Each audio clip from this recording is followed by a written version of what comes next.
This is a podcast from the Bugle. Hello and welcome to Catharsis. I'm Tiff Stevenson, full-time comedian, part-time, massively unqualified therapist for this podcast only.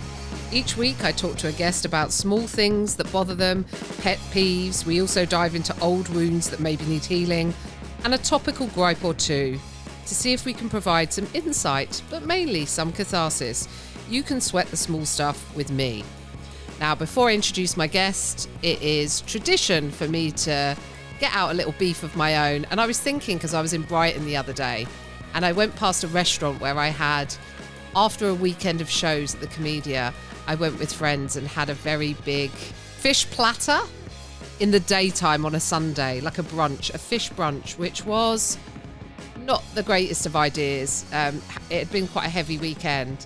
And I felt quite sick. I'm allergic to oysters. Basically, I've worked out if it's been clinging to a rock in the Mediterranean, it shouldn't go into my mouth. So, you know, oysters, Ronaldo, whatever it is. Also, oysters look like someone sneezed into a soap dish.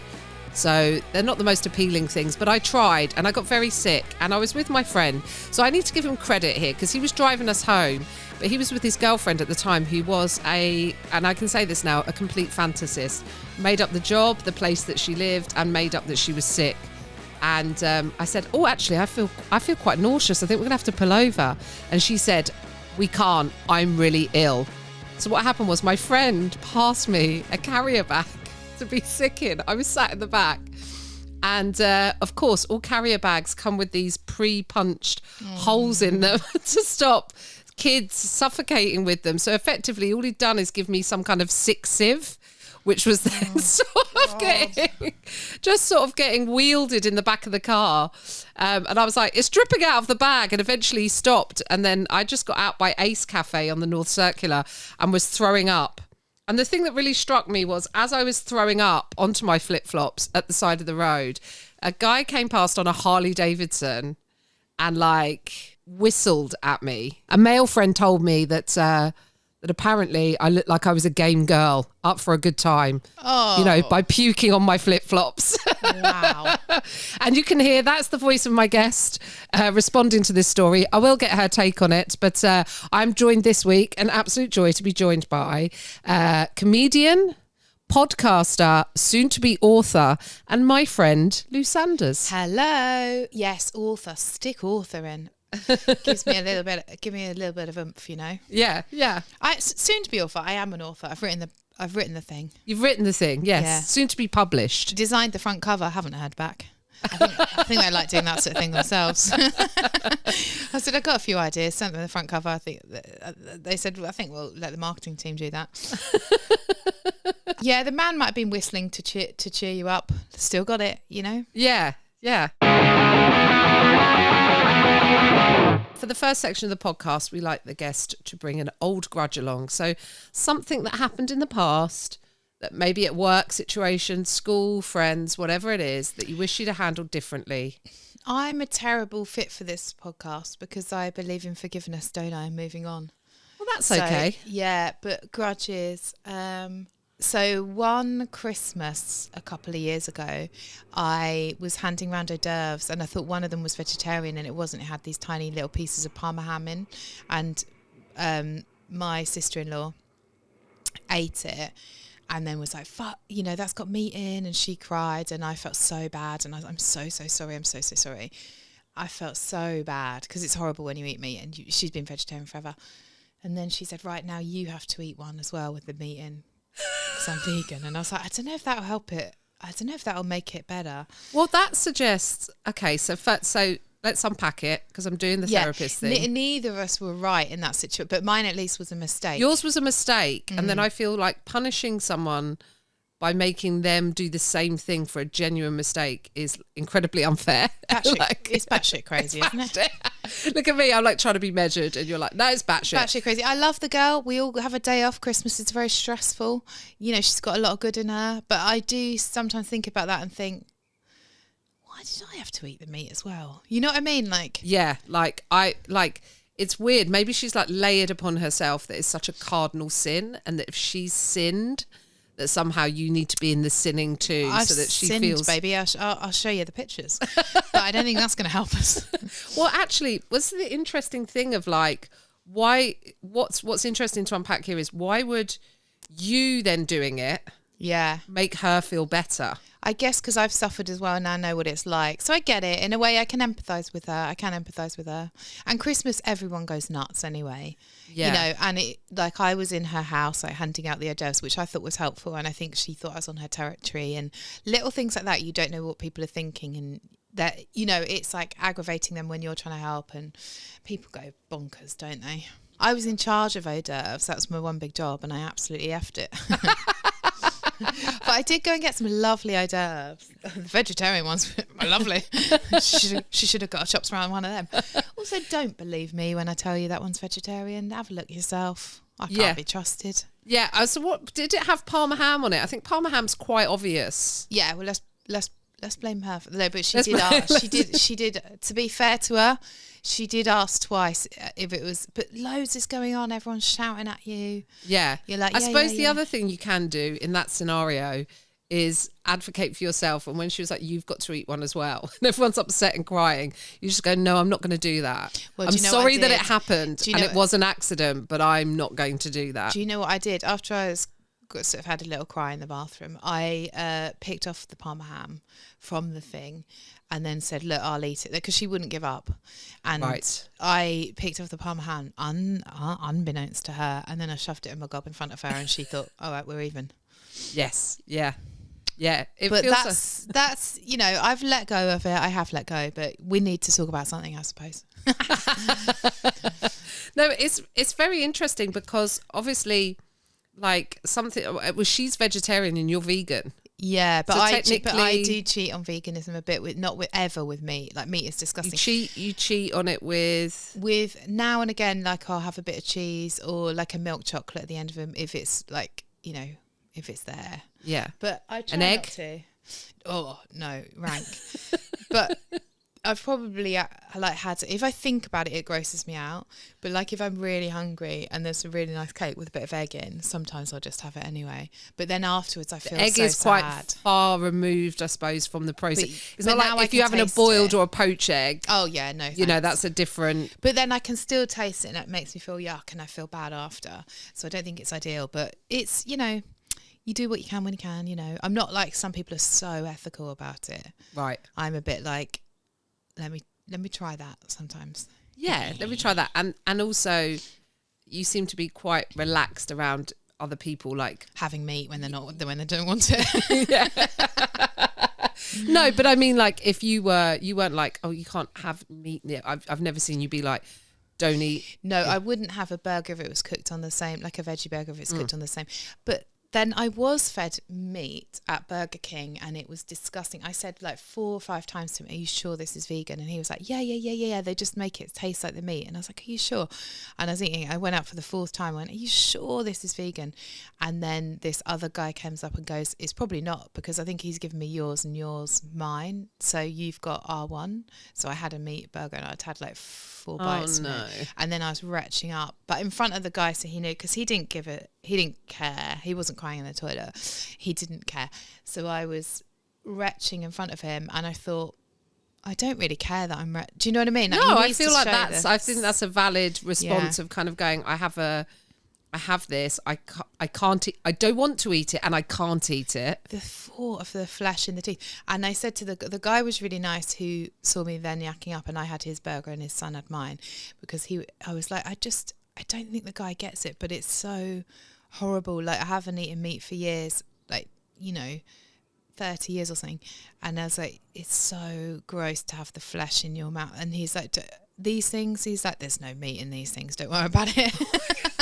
Because I've seen, like, when I've been in, and you might have had this in LA, which is great if you're vegetarian or vegan. Yeah. But Impossible Burrito and Impossible Burgers. Yeah. Where I was like, this just tastes the same to me. I know, it is a bit, yeah, I have those ones. And there's another one as well, Beyond, I think, where you now, because I've had a couple of accidents, then you do get a bit paranoid and you're eating it going, I wish this tastes a bit less like meat, actually. Yes, so you want it to, you want to be certain that you're in a a bean burger or territory or whatever. God, I feel like I've talked about veganism too much, and I tell you what, that is polarising. Let's get onto the sexy stuff. Let's get onto the sexy stuff. No, but thank you for sharing the grudge. I feel like it's I feel like you try to give a kind response. So this is do you feel better now you've spoken about it? Yeah, I do. I hope she doesn't listen to the podcast, but I do. And that's my truth. And she's got her truth. Yes. You know, we're learning, we're loving, we're healing every moment. We're not really. I just will make sure to never pick anything up for you that has meat in it. Thank you. But like you say, you can't protect yourself from life's mistakes. Thank you. So thank you. So I feel like I hope she's okay from it now. And yes, I understand that would be traumatic. But I also think that the idea that you must have someone else do it to even you out is a way to kind of go, that's not believing that someone's made a mistake. And because you are vegan or veggie, you definitely wouldn't have done it on purpose, because you can't imagine anything worse than that happening to you. So thank you for sharing. Thank you for caring. We like to call the second section of the podcast Topical Cream. This is where we attempt to apply some cream to a stingy news story. Yes. Some balm to something that's got you, something that's happening at the moment that you're like, I wish that wasn't happening. Well, for me, it's a coronation, and the fact that that was all of our money and we didn't get a choice. And then they say, oh, don't worry, we make it back with tourists. And that is that's a lie, so we don't lop off their heads. Did you see the ceremonial sword that Penny Morden had? I was like, Claire's Accessories going to do a version of that. That would be fun. Yeah. But also, I've always thought when they say money doesn't grow on trees, I'm like, it kind of does, because it's made from paper. Yeah. And they say, we'll make money in tourism, but we won't. It's a lie. That's a big fat lie, because you tell me how you benefit from tour. I do not want tourists at a comedy show. They're absolutely shit audience at a comedy show. And I'm not doing any comedy shows in Leicester Square. So you tell me how I'm going to benefit from tourism. Yes, that can be difficult if people are... I've had nice tourist audiences, but I did have recently at one of the old rope shows, some people who'd come to town, to Leicester Square, to go and see Sylvia the musical, and it was cancelled. So they came to the show instead. And I said, Sylvia, I was like, oh, who's that? Is that a musical about Sylvia Plath? Yeah. It's not. It's about... it's an honour. It's the suffragette one, you know. Oh, right. So I was like, oh, okay. That's a very different plot line to what I was thinking of, and quite sad poetry. But I was like, how does this compare culturally? Like, you didn't think you were going to see. Oh, no, they're livid. Do you know the one worst thing about having tourists at an audience is angry tourists that thought they were going to go see Sylvia? They were going to go see a lovely musical with Beverly Knight being amazing, and what they got was me slinging some dick jokes. So that's not to dishonour tourists. They're lovely, of course. But in an audience, it is harder because they don't. Well, the references, especially when you're... Especially if you get super local. Well, then they often translate the gig to their mate. Oh, yeah, that's one of the ones. And then you have a go at someone for talking, and you're like, oh, no, I'm translating. And you're like, oh, that's kind of nice, but also quite disruptive. Babe, you can't translate. Your timing's going to be off. You know, you're not a professional. Yeah, I once did a show where live translation happened in everyone's headsets. It was at, where was it? It was at the Oslo Freedom Forum. So I did my stand-up in English, and then people had headsets, and it was all being translated by... No.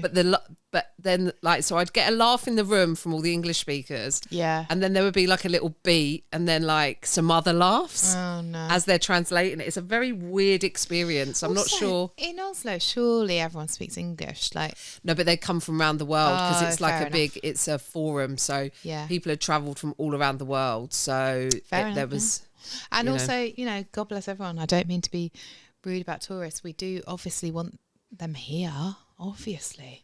But I just don't know how much. I'm not selling I Love London T-shirts in a tube station, so I just don't know how much would benefit from that. Also, I think it's a load of old doody, because they would come to England anyway. I think they'd come. I think we've got great historical buildings. And have you heard of the Natural History Museum, for example? Yeah. The Science Museum. Yeah, for example, another example. You know. We've got examples. Well, thank you. Thank you for sharing your topical beef. It's time, Lou, to share your unpopular opinion. Now, this could be something you love that everyone else hates, or vice versa, that you hate that everyone else loves. It's, for me, police sirens. And I'm going to say, I know it's all of the sirens. I know I think they're trying to help. Well, word on the street is that they're trying to help people. Fine. Love that. Love that for them. But I think it could be a touch quieter. Or I think they could do it in a less sort of, we get it. Like, we hear you're coming through. Like, we'll move away. Just calm down a bit. Like, it's not good Chill out. Yeah, chill out. It's not good to panic everyone. And you just cause more accidents. It is quite stressful once you get near to particularly a fire engine, because I think visually there's a big visual aid. You've got the big red engine. You've got the lights as well. You do have lights. Yeah, just easy on the sound a little bit, because you don't want me to go into the back of someone on my bike because you're going, Nino, Nino. It's just like, just chill out a bit with it. You're a cyclist, aren't you, Lou? I've forgotten that you cycle quite a lot. Yeah, only to get to A to B. I don't wear all the lycra. I take it seriously. You're not a mammal. No. What's a mammal? Middle-aged man in lycra. Oh, lovely. Show me those mammals. So I just think, because if you're next to a fire engine or a police car or whatever, it's so loud that I don't think there needs to be all that fuss. Have they thought about playing a song or something that would, soothe us into it? Something upbeat. Yeah, something upbeat, or even like Metallica. That would be a horrible noise. No disrespect to Metallica. They're great for a lot of people, but for me, not a nice noise. Not your favourite? Not my favourite, yeah, but they're doing some great work in the field, I'm sure. Okay, let's workshop this. I'm wondering if it's an ambulance and there's someone in the back in pain. Metallica's probably not going to be great for them. But that's what Something I mean. upbeat. Like, if you're in an ambulance, you don't want all the Nino stuff. Like, you just be like, come on, I need a bit of shut-eye here. Yeah, I don't know what the soundproofing's like inside. I mean, I've been in an ambulance before, but not when it's been Nino, just with the sirens on, I think. Once this guy nicked my phone. To be fair, he nicked it from the floor because I had already dropped my phone. But so I dropped my phone, this guy took it, and I think he was on loads of drugs and stuff, so he wasn't that clever with where he was sort of hiding it, and the thing was still on, so I could trace it. So I said to the police, look, I went to go get my computer and put the ID on it, and I was like, right, my phone's been nicked and it's in these block of flats. So the police put their siren on to go and get it, and I was like, oh, they put it on for anything. Like, do you know what I mean? I was thinking, oh, they love the drama and the chat. They're like, woo, and I was very grateful, but I was thinking, okay, now I get that they put it on for a girl. And if it is just my phone, and they're like, go. They just like a bit of the same kind of level of energy as if it was an armed robbery. Yeah. That kind of response. It's like, it's Lou's phone. We gotta get it. But then they wouldn't go in the building. So I was like, right, well, it's somewhere in that building, like this block of flats. And they were like, oh yeah, we can't go in and knock at the door because I can't remember what the excuse was. And I was like, right, I'll just do it myself then. And they were like, we wouldn't advise they that. basically Ubered you to the guy's flat. Yeah. And they were like, we wouldn't advise that because it's not safe without us. And I was like, yeah, but you're not going to do it with me, and I want to get my phone back. So they were like, up to you, see you later.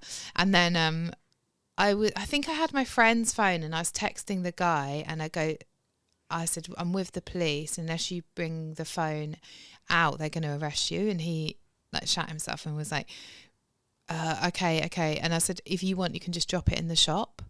So there was a shop near his name. I said, just drop it in the shop and then I'll come and get it. So it was a really dodgy handover, and the police had gone, and they were like, we do not advise you to do this at all. But I did get the phone back. And then, oh my God, he left me this handwritten note. I think he's on Smack or something. I did feel for him a bit, but after he'd stolen the phone, he left me this handwritten note going, I'm a painter and decorator. He'd ripped a piece out of the Yellow Pages or something, or some magazine, and written, I'm a painter and decorator, and then left his mobile number and said, can you pass this on to your friends and family if they need a decorator? And I thought, absolutely not. Are you I'm high? not. Yeah, I'm high. I'm high. Yeah. That's why I've done this. Yeah, why don't I recommend a way for you to get into their, have unfettered access to their personal possessions? Yeah. Like, I think in this situation, I'm not going to say you've proved yourself trustworthy, although he did bring it back, but only under threat of police. Also, the handwriting is like, you can't keep a steady hand. How are you going to paint anything like this? You can't write. It's all over the show. He might have been coming down. Yeah, God or bless up. him. God bless him. Or up. But you got it back. That's quite Yeah. brave, Lou. I've got to say, that's quite brave.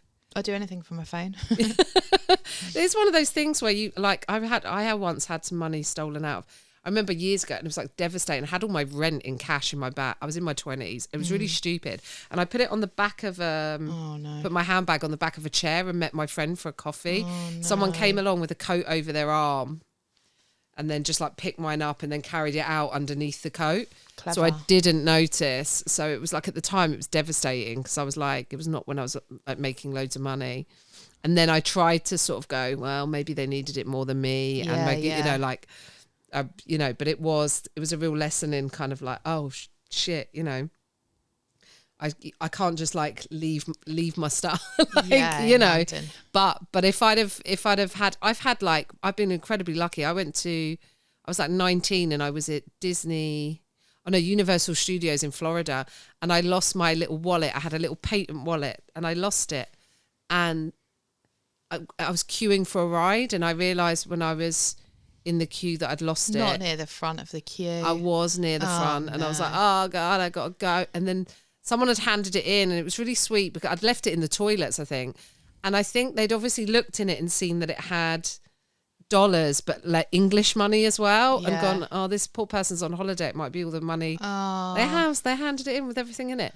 So sometimes there's magic out there, isn't there? But that's brave of you. Like, I feel like I would I tell you who it wasn't brave of. The police. The police, exactly, who need to like calm their sirens down. So that's where we started. We started with this of like, chill out with your sirens. I think they're too loud. Yeah, they're too loud.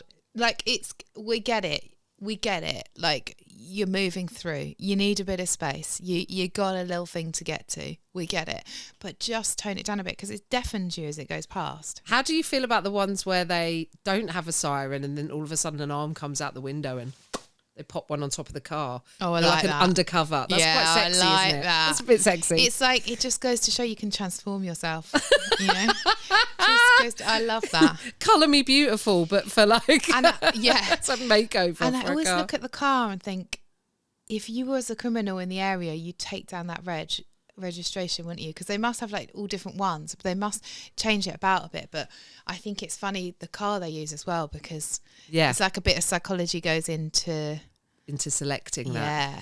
So you don't seem like you're so that's okay. If you take the siren out and slam it on, we're all right with that. Well, they're different sounds, aren't they? Ambulance, fire engine, and Are they? police car. Yeah. Never knew that. Different wails. Wow. Different sirens. Different. I hate them all, of course. Yeah, because if you hear the police, you go, oh, it's the police. That's why you can hear it. I didn't know. Yeah. Wow. Yeah. Wowie. Well, you're learning. You're learning. So we want to keep the different sounds. We just want to turn it down. Bring it down a notch. Or do you want them to play music like ice cream fans? like happy tunes? I guess there needs to be a sense of urgency, but like how much urgency?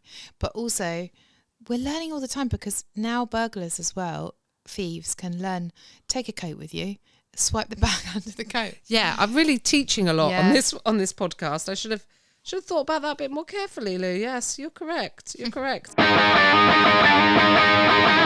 coming in hot, Lou. Hot topic, right? People send me in their issues for angry aunts, so I get angry for them. And this one is from Tina Sesselman, who sent in, my issue is when 3 people walk next to each other on the sidewalk. So Yes. So Tina's coming from America, because we would say pavement. Yeah. And no one will make space for me when I walk in their direction, and there's no space for me to go anywhere else. So the only possible scenario is that we bump shoulders. I want to rip their heads off and kick them in the shin, which is quite a full-on reaction from Tina, but I get it. Well, I've thought about this. That's the first I've heard of it, but I've thought about this from when I have it, and I think, what is it triggering in me? It's kind of not being noticed. I think I did stand up because I don't think I was like noticed in my family. Right. So I think that's why I did it, to like get surprise, attention.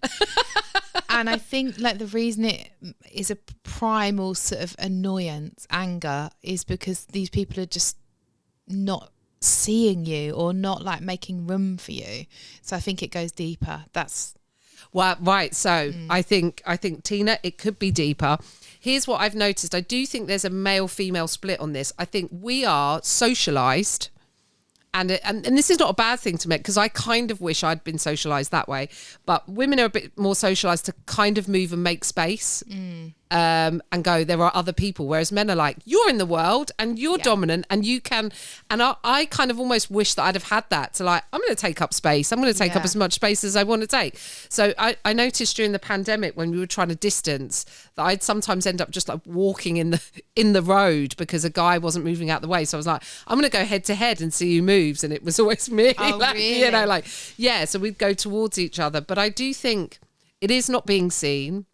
It's, especially if you feel like you always have to relent, you're like, it's a dominant. So from the male perspective, a male friend of mine, my friend Stuart, he said to me once, it's actually, there's like a really like deep, like prehistoric part of your brain as a man that when you walk down the street, it's almost like a dominance thing, like an animal thing where you're like, who's walking and someone's going to back down. Whereas women, we don't see that with each other. You did do that in your car to a man and he backed down. I noticed on the way here, you were like, back up, bitch, to this guy. And he timidly reversed. So maybe things are changing.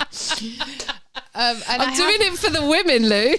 Well, I have noticed women doing it as well. Definitely. Like these 3, like, to be fair, they were schoolgirls, you know. Yeah. Women like were not budging for me. But I think maybe a way around it is just stop. Just stand there and then they'll have to move around you. Go around you. Yeah. Be the immovable object. Yeah.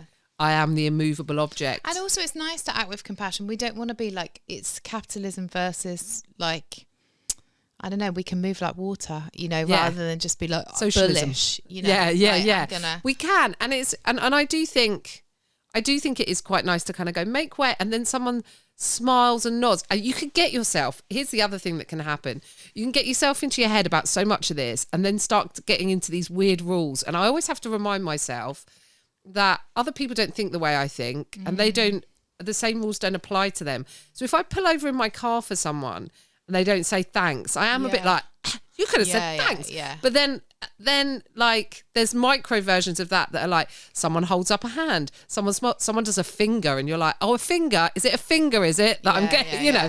And then you're like, who says anyone has to say thank you? You've pulled in because someone has to pull in, and that's that. Just get on with your day. Yeah, I get exactly the same, actually. Look at me at the start, I was like, I've got no gripes, and then I'm like, oh yeah, I've got but the car thing, I just think, do say thanks. But then I know if I've been in my head about something else, I've not done it myself, and I am thankful, I just forgot to say it. So, you know, you just think no one's out to, but your thinking is so important, how you navigate the world. And if you're like getting all bunched up over someone not saying thanks because you chose to pull in, you go, how do you get through the day? It's too exhausting.